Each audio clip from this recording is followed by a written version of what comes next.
You were always told you were special, smart, gifted, destined for something big. But now, as an adult, you feel stuck, disconnected, numb.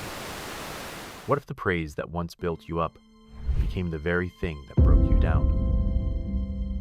Let's talk about something most people never realize until it's too late. Why do so many kids who grew up being told they were smart end up feeling lost, lonely, and unfulfilled as adults? These were the kids who got praised for solving problems quickly. They didn't have to study as much. They picked things up fast. They stood out. They were the gifted ones, the ones teachers pointed to, the ones parents bragged about. And yet, many of them grow up to feel like they're falling behind. Not because they aren't intelligent anymore, but because life stopped being easy, and no one ever taught them what to do when that happened. So today, we're unpacking why that happens, and more importantly, how to start healing from it. Chapter 1. The Smart Kid Identity, a Dangerous Label. When we're young, identity is simple. Kids latch onto basic labels to understand themselves. I like dinosaurs. I'm a soccer player. I hate broccoli. It's how the mind organizes the world through roles and traits. But one of the most powerful labels a child can receive is, "You're smart." It sounds innocent, even empowering. But when that label becomes central to your identity, it can silently become a trap. You start to see yourself not as someone who sometimes does smart things, but as someone who is smart. It becomes a core part of how you understand your value. And at first, it's great. Being smart gets you approval, attention, sometimes admiration. You're seen as ahead. You get a dopamine hit every time someone says, "Wow, you're so smart."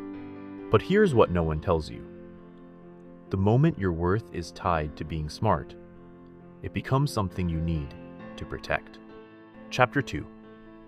Effortless success becomes a prison. Most people don't realize what's actually being praised when a child is called smart. It's not hard work. It's not resilience. It's not curiosity. It's effortless success. You got the answer quickly. You understood something right away. You didn't need help. So what happens? You start to believe that being smart means never struggling. And over time, that belief worms its way into your identity. If I'm smart, then things should always be easy for me. But life doesn't work that way. Eventually, you hit challenges classes that don't make sense, relationships that are messy, careers that require real grind. And instead of thinking, "Okay, this is normal, I'll figure it out," your brain goes into panic mode. If this is hard, does that mean I'm not smart anymore? That's the trap. Because now, effort feels like failure. Asking questions feels like exposing yourself. And you begin to avoid anything that might risk showing you're not exceptional. You play it safe. You stay in your comfort zone. And slowly, your world starts to shrink. Chapter 3. How avoidance leads to isolation.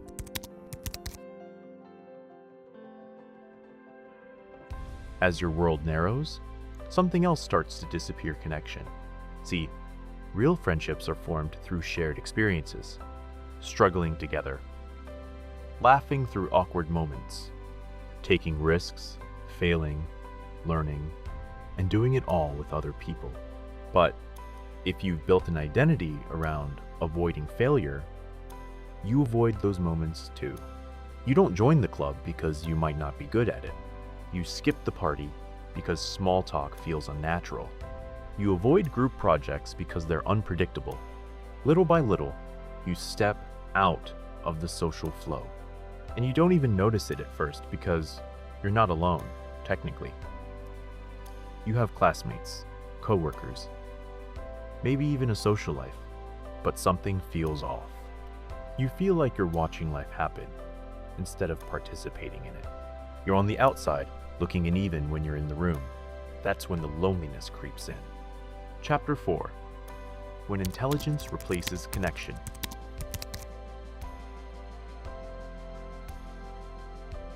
Humans are wired for connection, and when we don't get it emotionally, we look for other ways to fill the gap. If you're intellectually gifted, that often means you start trying to understand people instead of relating to them. You observe, you analyze, you simulate conversations in your head before they happen. This is called cognitive empathy, ability to logically understand someone's feeling without emotionally experiencing them yourself. It's a powerful skill, but it's also exhausting, because now, even social interaction becomes something you have to be good at. You're not in the moment, you're constantly thinking, what do I say next? Are they bored? Do I sound dumb? And so, to avoid doing it wrong, you start avoiding it altogether. Chapter 5. Overthinking doesn't heal emotional pain.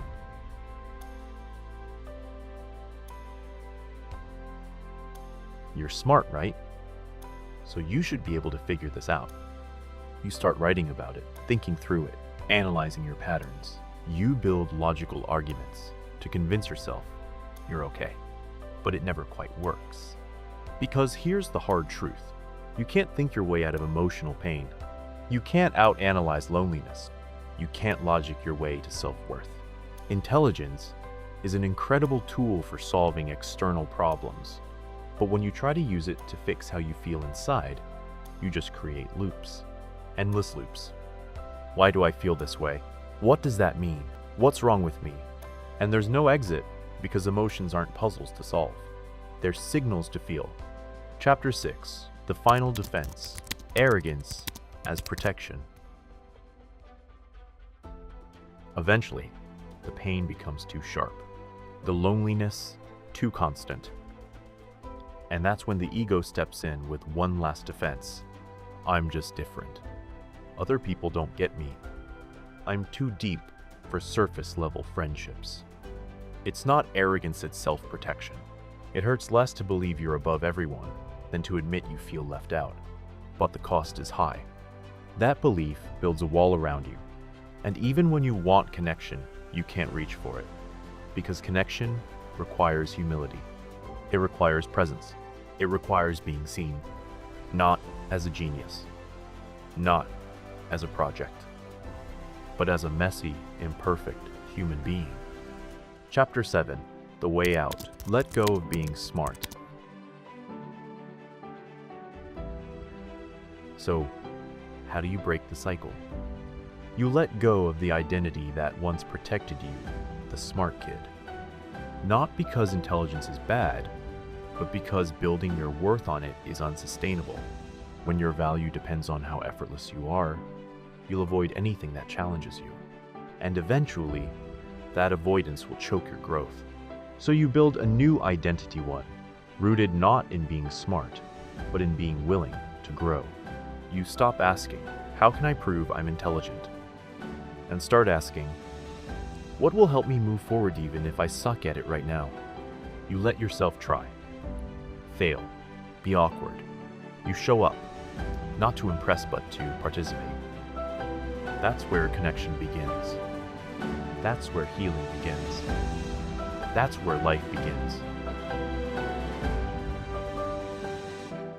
Conclusion. You don't need to be exceptional to belong.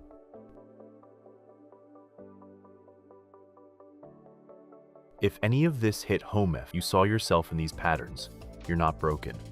You're not alone. You're just a human who built a strategy that once worked and now doesn't. The good news? You can build a new one. You don't need to be the smartest person in the room to belong in it.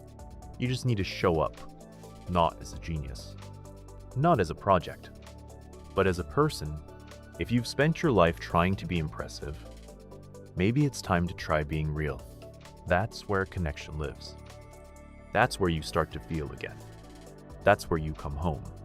If this resonated, I'd love to hear from you. Drop a comment and share what stood out or where you see yourself in this.